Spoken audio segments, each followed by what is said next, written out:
If I had a Faz token for every time I got a comment from somebody asking me to play FNaF World Refreshed, I would probably perish immediately due to the sheer amount of Faz tokens crushing my poor, feeble body. FNaF World Refreshed is essentially a reimagining of FNaF World, featuring updated mechanics, new areas, new characters, and so much more. I have gotten so many requests to play this game to the point that people are reaching out to me on my business email, letting me know that in their words, even Dewako has played it. I'm probably gonna wait a bit longer to play the game though, just so it can get a few more updates so it can really stand apart from the base FNaF world before making any kind of video. Oh. You know, have I ever mentioned how much I've just been dying to play FNaF World Refreshed? Even though I have pretty minimal experience with the fan game, in this video I want to see if I can complete a full Nuzlocke of FNaF World Refreshed on the hardest difficulty the game has to offer. The rules go as follows. If a character dies once, they are dead for good and can't be used again. The chip and move for gift boxes are banned. If I get a game over at any point in the run, the challenge is an immediate loss, and I must defeat Scott at the end of the game. Honestly though, my main goal for this video is just to see why people have been glazing this remake so much, and to figure out for myself if FNaF World Refreshed is all that it's hyped up to be. Spoiler alert, I think this game has some pretty glaring issues, and I'll try to make my thoughts clear at the end of the video. Oh yeah, and big flashing lights warning for just the entire video, this game can get pretty intense. But without further ado, let's jump into my first FNaF World Refreshed Nuzlocke on the hardest difficulty.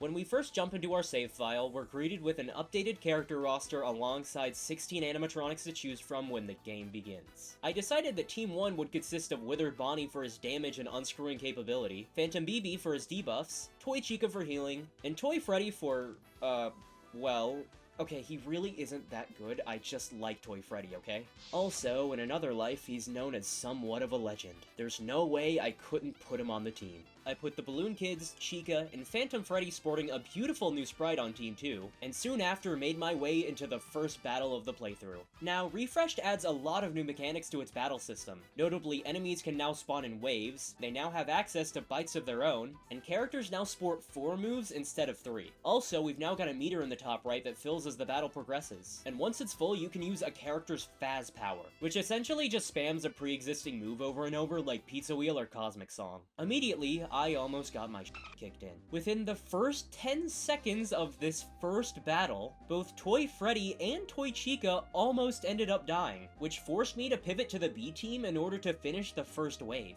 After this, during the second wave, Balloon Boy's health had gotten incredibly low. So low that when the wave was cleared, he was sitting at only 5 HP. But not just that. When the final enemy appeared, a lone bounce pot, he decided to attack poor frail Balloon Boy, dealing 4 damage and leaving him at only 1 HP. Although we were able to squeak out a win after this, I don't think little old Balloon Boy is doing too well. How are you holding up, Balloon Boy? It's okay, guys. Every like and subscribe this video gets will increase Balloon Boy's chances of recovery. I know we can still save him! In all honesty, though, I would really appreciate it if you guys could like and subscribe if you haven't already. Your support means a ton to me, and if this video does well, I may make another video on Refreshed. After Balloon Boy almost met his end instantly, for a while, I was pretty much just coasting through the beginning of the game. I defeated both auto chippers and grabbed the chips behind them, and even defeated Totacap, the new boss at the end of Choppy's Woods, without any real issues. There's not really much else to say, so let's just move on to the next segment. Editor, cue the transition. I didn't mean that kind of transition. After giving myself a lot to think about, I decided to move into dusting fields in order to face my next boss, Bouncer. Also, around this time I ended up realizing how broken FNaF World Refresh truly is right now. Temporary chips are a new addition to the game, and allow you to get bonus effects for the next 3 battles after using one. You get these by defeating basic overworld enemies, and they're pretty easy to farm. Immediately, a thought came to mind. What's stopping me from just equipping all of them at once and shredding Bouncer in like 15 seconds? The answer?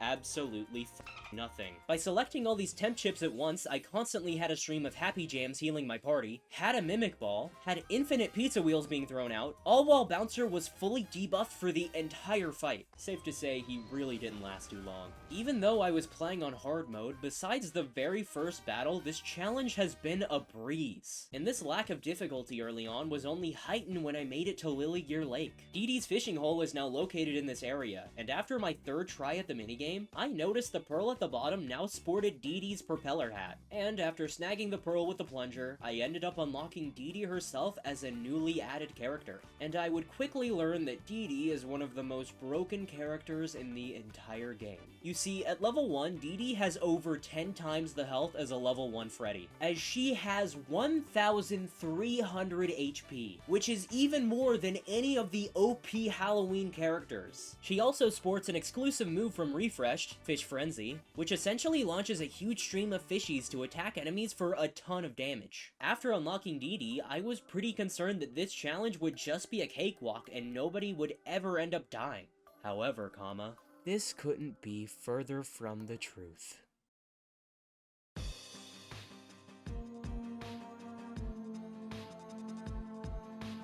After making it to Blacktomb Yard, unlocking Withered Chica as a party member, and purchasing a few overpriced bites from Lulbit, I decided that I wanted to go to the glitch area to grab the chips Auto Shield and Block Unscrew. Before grabbing them though, I decided to throw on all 10 temporary chips at once just because I could, and decided to bench Toy Freddy for the time being. I was honestly terrified that something bad would happen to him, and I wanted to keep him safe no matter what. Anyways, I headed into the glitch area to grab the chips, and was immediately met with a boss who had almost 100,000 HP. Chef Pee-Pee? Chef Pee-Pee, please answer me. Boss Less Than You is a new boss found in the glitch area FNaF World Refreshed with 96,000 HP, which is a near identical amount to Scott Cawthon, the final boss of the OG game. He's basically just a glitchy amalgamation of all the game's bosses put into one, and I was pretty sure that my team was all gonna die. And die my team did. Because a little after the fight began, Withered Chica was the first one to go.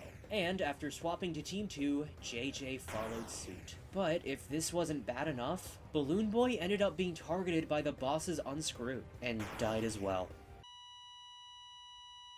Oh man, how am I gonna use and exploit a child for likes and subscriptions now? These 3 animatronics were the first to go into the dead character graveyard, and they wouldn't be just a trio for long, as soon after both Withered Bonnie and Phantom Freddy ended up dying. In just one single fight, 5 separate characters have died. And if the final 3 characters standing in the fight die as well, the challenge will be an immediate failure as I will have game overed. However, after Phantom Freddy died, I noticed I was actually a decent way through the boss's HP. Sure, I was completely overwhelmed by all the effects on screen by all 10 temporary chips, disoriented because the character positions had been flipped for the fight, and my attacks would move all over the screen, but this fight actually seemed possible. And after about a minute more of spamming Fish Frenzy and Gloom Balloon, I was finally able to defeat the boss, with only Dee Dee, Phantom BB, and Toy Chica still standing. But, more importantly, due to me benching Toy Freddy before the fight, he lives to see another day, which I think is the true win here. So, after defeating that boss, I decided to immediately get the fuck out of there and never come back, and made my way towards the Pinwheel Circus, with Toy Freddy back in the party. While making my way over there though, I ended up unlocking some new characters, including Nightmare Bonnie, Endo02, and Phantom Marionette. However, I wasn't able to get all these new characters without having one casualty. You see, just like your average Dead by Daylight killer player, enemy bites in this game will go out of their way to target one specific person. In this case, it was Phantom Marionette's UFO bite targeting Toy Chica.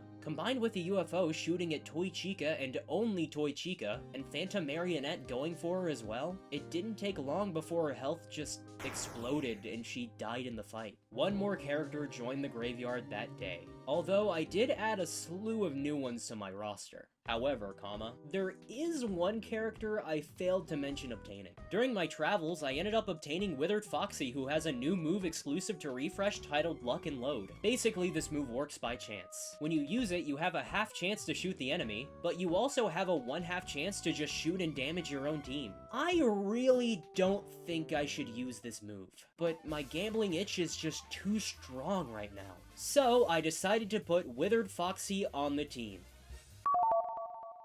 Oh god. Something terrible is about to happen.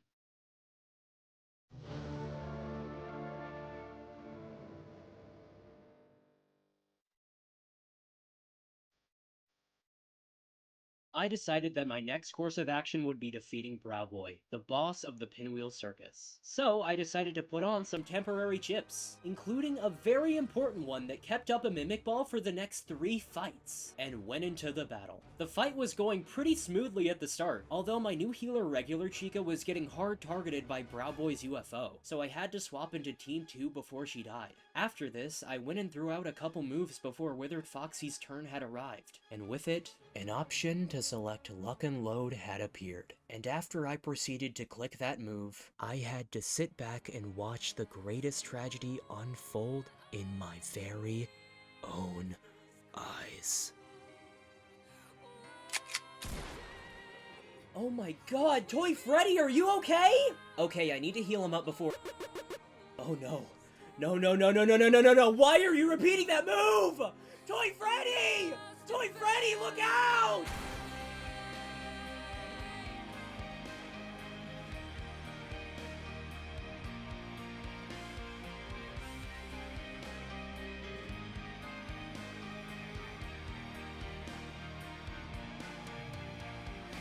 I had just witnessed an assassination. I watched Withered Foxy use Luck and Load and shoot Toy Freddy, and then after the Mimic Ball repeated the action to send Toy Freddy to his demise. Toy Freddy was now gone, and there was nothing I could do. And if only there was somebody to blame. Oh wait! There is! Withered Foxy, I don't know when it will happen, but I will make sure you end up in that graveyard where you belong. You Toy Freddy murdering, team sabotaging piece of shit! Unfortunately, Toy Freddy wasn't the only casualty we suffered in this fight. Phantom Marionette also ended up dying to that same Luck and Load, and when I swapped back to Team 1, Browboy's UFO immediately just went for Chica again, and she died as well. Although I was able to close out the fight after this, 9 characters now resided in the graveyard. At this point, I was honestly incredibly worried about the future of this Nuzlocke. I still had some strong characters, sure, but would that be enough to make it through some of these future bosses? Thankfully though, after watching that tragedy unfold, for a while, things didn't seem too bad.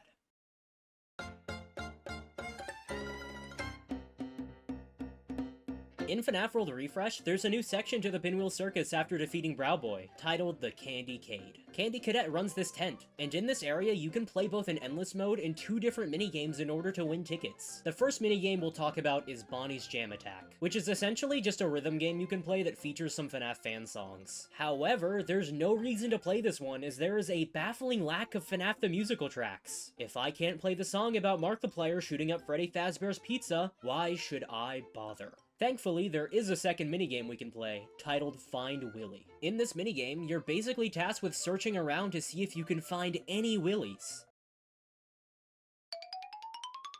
Oh, I found one! Jokes aside though, I ended up being pretty good at this one. All you really have to do is wait for the "You're near Willy" text to show up in order to triangulate and find where Willy is hiding. One time, I even found the last Willy in the round with only 1 second to spare. Oh my god, I'm clutch! I'm actually the clutch god! I'm like the goat of finding Willy. And watch, now I'm gonna lose immediately after saying that. After playing Find Willy, Oh god, I didn't change!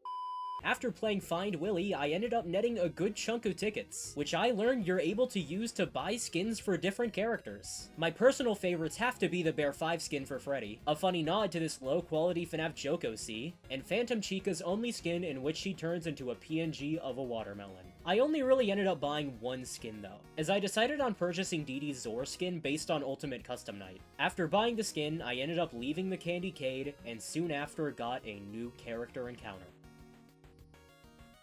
Springtrap. In reality, this Springtrap lookalike ended up being Salvage, a new character exclusive to FNaF World Refreshed. I gotta commend the devs for this one. Basically, when people didn't know who Springtrap was yet and this FNaF 3 teaser dropped, some people decided to mirror the image and thought he looked like a withered Fredbear, dubbing him Salvage. Anyways, I should probably take the time to clarify that in FNaF World Refresh version 1.5, the game's progression has changed a decent bit. Instead of the OG game where you defeat Pork Patch and then go to the Button Guardian bosses, you now have to defeat Pork Patch to get access to the newly added Backwoods and Withering Dunes. And only after clearing those areas can you fight the Switch Guardians. To be honest though, around this part in the game, I felt the difficulty essentially stagnate completely, as for around an hour straight, none of my characters were ever close to dying. I cleared Bubba in the Pinwheel Funhouse, defeated Pork Patch guarding access to the swamp, and even made it through the entire Backwoods with little issue. All I have to do is just throw on every temporary chip I can before each boss, and combined with my character's absurd health, I can complete every fight with ease. Even when I made it to the Withering Dunes, my main obstacle wasn't even a boss. Instead, it was just this tedious sliding block puzzle I had to solve in order to progress. It's basically just a Mario plus Rabbids block puzzle in disguise. Although, there was one thing of note that happened. During my playthrough, I checked to see if you could go into this house in the Withering Dunes to no avail. However, if you hold up on this door for long enough, you can actually go inside the house. Once you do, a cutscene will play featuring this yellow fellow who's a wee bit upset you broke into his home, and because of this, he'll give you a swift exit. Wait a second. A man angry you broke into his home? A man who wants you to get out? A man who sports this certain shade of yellow? Oh my god, this isn't a yellow fellow at all! This is just the neighbor from Hello Neighbor! It doesn't even matter if I'm not playing Hello Neighbor, or even if I go out of my way to pick a different character for the like and subscribe plug, I will never escape Theodore Peterson! Your lead developer may try to convince me that he doesn't exist, but I know he's real! After having a mental breakdown over the neighbor from Hello Neighbor, I completed the sliding block puzzle in the desert, went to battle the newly added Mad Coyote boss guarding the key, and defeated it to gain access to the Button Guardian bosses. In Refreshed, all three of them now sport a brand new look, and two new ones have also been added. And so, with 5 Guardians standing in my way, it was up to me and my team to defeat them in order to infiltrate Security's domain. However, I still needed to deal with one despicable freak once and for all.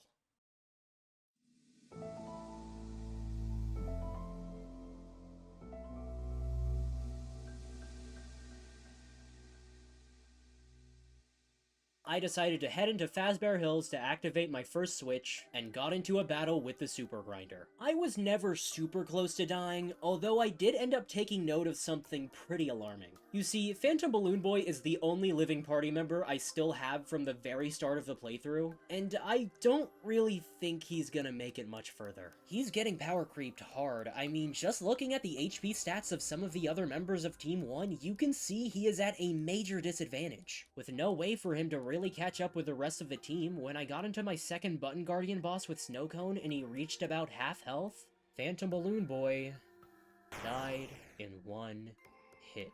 And with that, every member of my OG team had been laid to rest. Phantom BB made it really far, but it was unlikely he'd ever be able to go the full distance. After this death though, Button Guardian Boss 3 Super Goon was pretty uneventful. Just more temporary chip spam and OP moves later and he was defeated. When I made it to Button Guardian Boss 4 Overclock, however, is when things took a turn for the worse. You see, back when I defeated that glitch area boss and decided to immediately leave the area, it meant I never ended up grabbing Auto Shield, but more importantly, Block unscrew. So when the fight began and I ended up spotting the unscrew attack coming up, I knew somebody was going to die no matter what. I saw the unscrew was happening on Endo 02, so I decided to swap to Team 2 at the last second and prevent his death by sacrificing Phantom Foxy instead. You guys probably never noticed that I even had Phantom Foxy until this part of the video, and to be honest, I didn't notice too. After this though, the fight went pretty smoothly afterwards. I ended up defeating him, and not soon after, I got multiple new character encounters. The first was Dreadbear in the Backwoods, a new character for Refresh and would serve as my replacement for Phantom BB. I also ended up unlocking Plushtrap in the Circus, and after obtaining him, I learned he had a new refreshed move named Bonkabot, which is essentially a giant hammer that tracks with your mouse and crushes enemies if you click. I was having a ton of fun with this move. So much fun that I was completely oblivious to the fact that Plushtrap was dying right in front of me and I was none the wiser.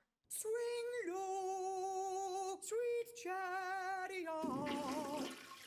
Plushtrap may have died in his very first battle, but I was more so upset about not being able to use that hammer ever again. Those 10 seconds were the best moments of my life. However, even though I've had a ton of characters die recently, none of them have been the one character who I actually want to die. Just like OJ, Withered Foxy has gotten away with 2 murders and has lived consequence-free ever since. I really needed this clanker to die in some way, and thankfully my prayers would finally be answered. When I got to the final Button Guardian boss Lazy Eye, I saw that an unscrew was coming up, and it was right on DD. At this moment, I remembered that Withered Foxy actually shares a position with DD in battle, so if I swapped to Team 2, he would be forced to eat the unscrew and die instantly. And as my mouse moved to the team swap button, an old phrase became incredibly apparent in my mind.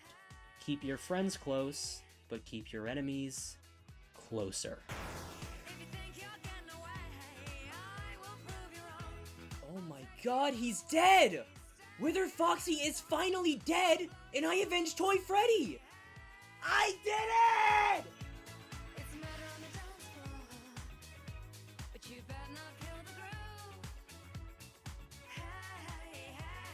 Oh, Lazy Eye, thank you so much! Thank you, Lazy Eye, thank What did I do? What did I do?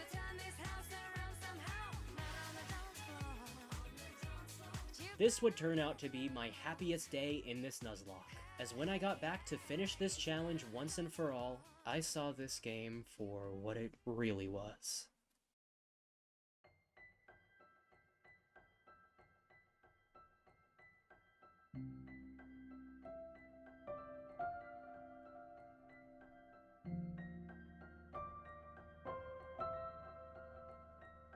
After defeating Lazy Eye, all the security gates had been deactivated and I was now free to fight the final 2 bosses in my way. Thanks to me purchasing the best defense upgrade from Mendo, alongside obtaining some new characters like Springtrap, RXQ, and the newly added Withered Golden Freddy, I was now feeling better than ever. Sure, Security and Scott both have the alarm attack, something that can kill you in one hit if you don't have a shield up, but just as long as I use Endo 02's Neon Wall every now and then, I should be fine. So I went into Security's fight, and it was honestly kind of free? Just like the Roaring Knight, in Refresh, Security is a pretty big fraud. I don't think any of my characters ever lost more than like a fourth of their health during this entire fight. This one was literally so free that it almost took longer for the XP and money to be counted out than it took for me to kill the boss. It was that easy. And the same seemed to be true for the Scott fight as well. After watching the updated Refresh cutscene for him, I got into the fight, and thanks to my Neon Wall and absurd damage output, this battle seemed like another easy win. But something I've neglected to really go in depth about thus far became pretty apparent in this fight. You guys have probably noticed it in the footage already, but FNaF World Refreshed has a pretty overwhelming battle system. There are constantly flashing lights, moves going across the screen, many bars you need to keep track of, status effects, enemy bites, 10 temporary chips firing out. It's a lot, and it's very hard to keep track of everything at once. So, when I'm faced with a million things happening at once, it's near impossible to process everything and assess the situation perfectly. There are some things that I just won't notice happen, and one of those things just so happened to be the only thing keeping me alive. Because of everything happening at once, I was unable to tell when my Neon Wall went down and when I'd need to use Endo 02 to put it back up. And because of this, my team ended up dying instantly. Since Endo02 died to this first alarm attack, my fate had essentially been sealed, as he was the only one who could put up a neon wall to defend against future alarm attacks. No matter what I tried after this, I wasn't able to make a miracle happen. And so, for the third time in a row, I had lost my FNaF World Nuzlocke.